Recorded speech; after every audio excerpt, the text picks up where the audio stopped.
Hello everyone, welcome to star IQ. Star IQ के video platform पे आप सभी का बहुत बहुत स्वागत है। 7 अक्टूबर 2022 के हरियाणा करंट अफेयर इस वीडियो में हम पढ़ने वाले हैं। आइए स्टार्ट करते हैं आज के सेशन को। अगर आपने अभी तक स्टार आईक्यू चैनल को सब्सक्राइब नहीं किया है तो कर लीजिएगा, अपने दोस्तों को भी शेयर कीजिएगा इस पर्टिकुलर यूट्यूब चैनल को। दोस्तों, इस लेक्चर का PDF file star IQ Telegram channel पे शेयर कर दूंगा मैं। आगे बढ़ते हैं। कल आपसे एक सवाल पूछा था, उसका सही जवाब क्या होगा। इन विच 5 year plan Rourkela and Durgapur steel plant, ये दोनों के दोनों स्टील प्लांट कौन से 5 ईयर यानी कि 5 वर्षीय योजना के अंदर कंसीव्ड हुए थे। तो इस सवाल का सही आंसर था सेकंड 5 ईयर प्लान के अंदर ये आए थे। अच्छा, मैं आप लोगों को ये सारी 5 वर्षीय योजना के जो साल है ना वो याद करवा देता हूँ। उससे पहले मैं एक बार थोड़ा ये ज़रूर बता देता हूँ आपको कि जो दुर्गापुर स्टील प्लांट जो है ना, ये आपका ब्रिटिश फर्म के मदद से स्टार्ट किया गया था इन द ईयर ऑफ 1956 में।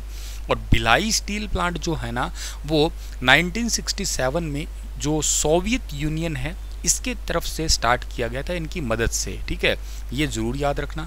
इसके अलावा during the 4th 5 year plan, जो चौथी पंचवर्षीय योजना थी, उसके दौरान एक नया स्टील प्लांट आया था जिसका नाम था स्लेम। ये तमिलनाडु के अंदर आया था, विजयवाड़ा कर्नाटका और एंड विशाखापट्टनम इन आंध्र प्रदेश। ये वाले स्टील प्लांट आए थे, नए स्टील प्लांट स्टार्ट किए गए थे चौथी पंचवर्षीय योजना के दौरान। ये तो चलो ठीक है। इसके अलावा एक और रह गया है आपका, वो है राउरकेला स्टील प्लांट। ये भी दूसरी पंचवर्षीय योजना का था। ये जर्मन के सहयोग से सेटअप किया गया था 1961 में। आप इनको यूं याद कर लेना, RBD से याद कर लेना राउरकेला, भिलाई और दुर्गापुर, तीनों आपको याद रह जाएंगे ये। ठीक है ना। तो राउरकेला आपको याद रखना है, ये जर्मन के सहयोग से आया है। भिलाई जो है ना आपका, ये सोवियत संघ, और दुर्गापुर जो है ना आपका, ये ब्रिटिश है। ये तो ठीक है। आपको सारी पंचवर्षीय योजना के साल भी याद करवाता हूं मैं। पहली पंचवर्षीय योजना तो पहले में ही यानी कि 1 लगा दीजिएगा। पंचवर्षीय योजना कितने सालों की होती है? 5 सालों की। 1951 से स्टार्ट करो। 1951 से लेके कहाँ तक चली होगी? 1956 तक चली होगी, ये पहली होगी। दूसरी पंचवर्षीय योजना 1956 से लेके और आगे कहाँ तक चली होगी? 1961 तक चली होगी। तीसरी जो है ना आपकी 1961 से लेके और 1966 तक लगातार है, कोई दिक्कत ही नहीं है। पहली है, पहले में 5 है तो 5 साल लगा दीजिएगा, और ऐसे लगातार 3 हो गई। 3 पंचवर्षीय योजना लगातार चली थी, 3 के बाद में 3 का ही गैप आया था, और चौथी पंचवर्षीय योजना हुई थी फिर 1969 से लेके और 1974 तक चली थी ये। 5वीं पंचवर्षीय योजना जो है ना वो 1974 से लेके 1978 तक चली थी ये। सर आप गलत लिख गए, 79 लिखना था आपको, नहीं, ये याद रखिएगा। 5वीं पंचवर्षीय योजना 4 साल चली थी आपकी। 3 पंचवर्षीय योजना लगातार, 3 के बाद 3 का ही गैप, फिर चौथी और पांचवी चली 4 साल, फिर 2 के बाद में 2 का गैप आया था। और ये जो 6वीं पंचवर्षीय योजना है ये 1980 से लेके और 1985 के बीच में चली थी। उसके बाद में 7वीं पंचवर्षीय योजना जो है ना 1985 से लेके और ये 1990 तक चली थी।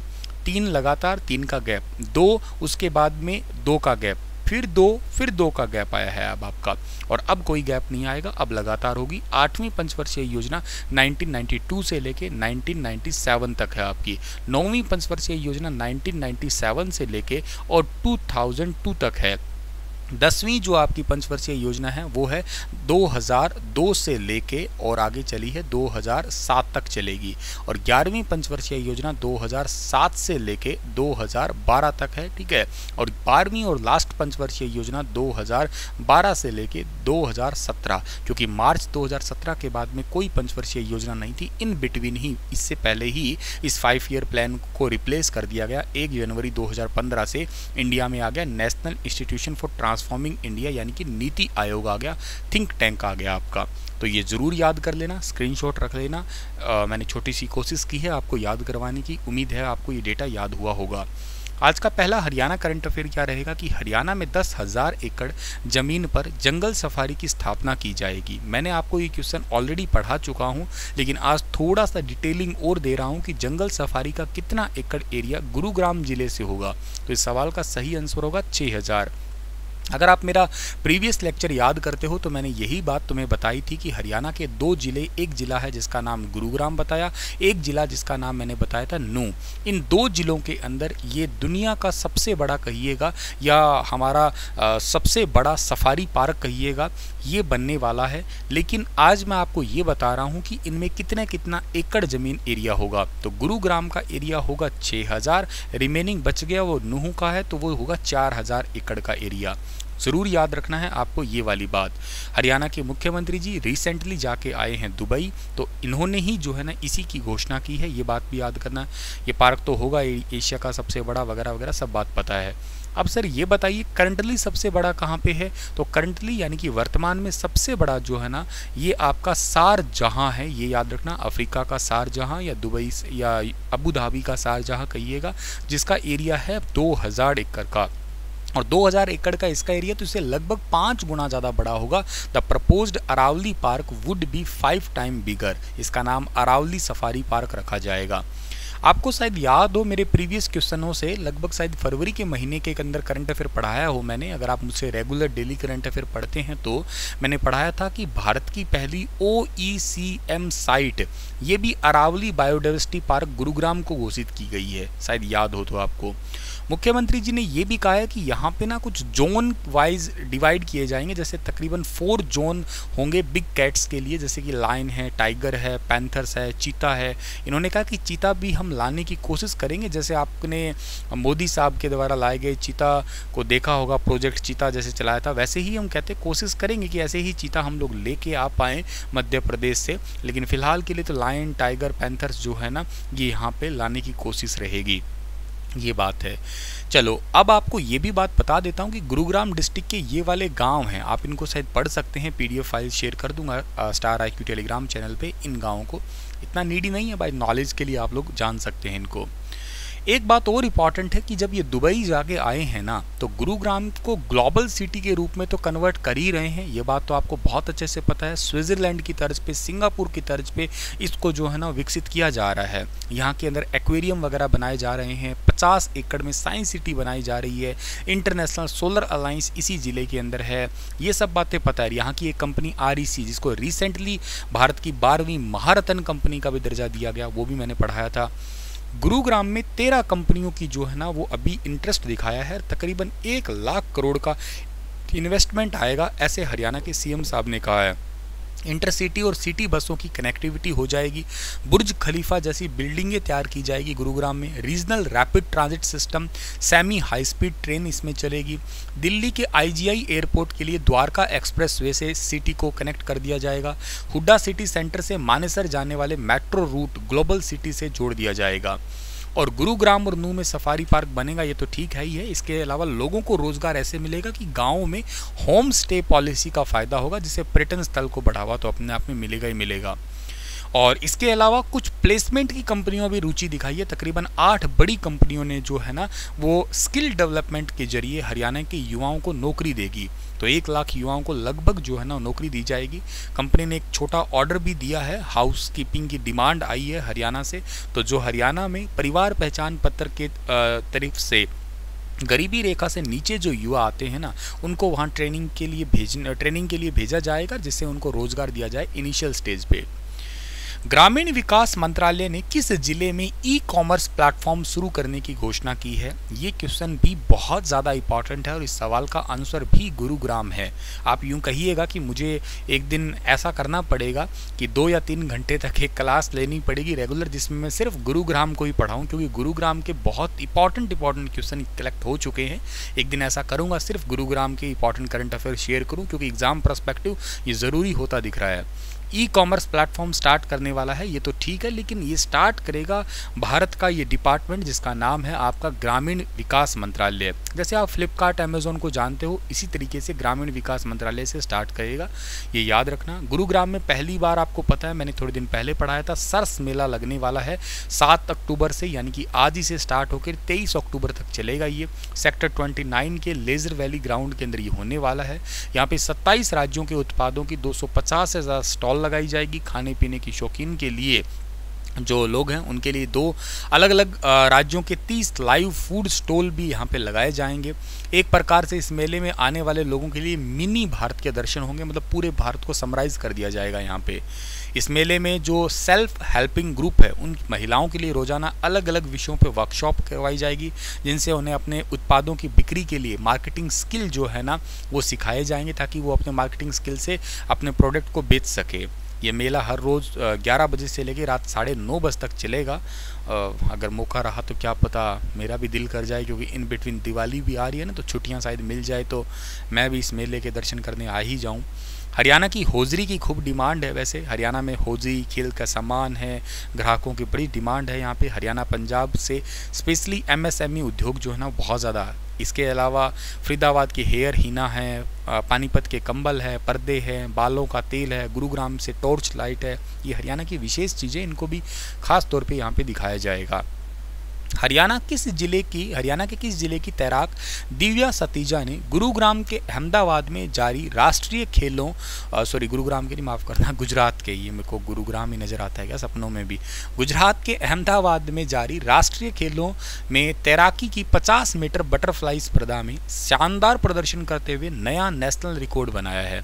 तो ये जो जिला है ये है फरीदाबाद। ऑप्शन नंबर बी जो है सवाल का ठीक है, ये है दिव्या सतीजा जिन्होंने ये रिकॉर्ड बनाया है 50 मीटर बटरफ्लाई स्पर्धा के अंदर।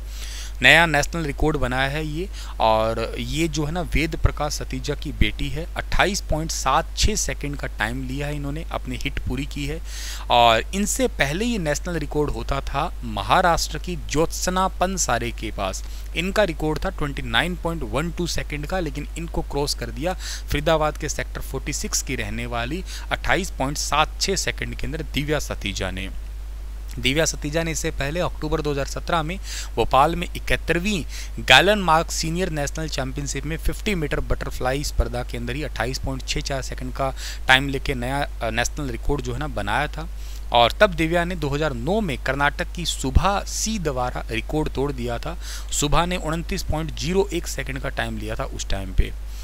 चलिए, आज का अगला सवाल है कि महर्षि वाल्मीकि जी की जयंती पर 7 अक्टूबर 2022 को यानी कि आज ही के दिन किस जिले में एक राज्य स्तरीय कार्यक्रम आयोजित किया जा रहा है। वैसे तो महर्षि वाल्मीकि जी की जयंती इस बार पड़ रही है 9 अक्टूबर को। हर साल शरद पूर्णिमा के दिन ही मनाई जाती है, लेकिन ये कार्यक्रम 7 अक्टूबर को हो रहा है सोनीपत के गोहाना के अंदर। ऑप्शन नंबर ए जो है इस सवाल का बिल्कुल ठीक है। आप शायद अच्छे से जानते होंगे कि हरियाणा के अंदर ये जो महापुरुष संत की योजनाएं हैं, या यूं कहिएगा महापुरुष और संतों की जयंती मनाने के लिए योजना स्टार्ट कर रखी है, जिसमें 50,000 से 1 लाख रुपए तक दिए जाते हैं, ताकि हरियाणा के अंदर जो है ना थोड़ा सा धार्मिक प्रवृत्ति बढ़ पाए, या हरियाणा के अंदर थोड़ा सा कल्चर जो है ना उसको भी डेवलप किया जाए।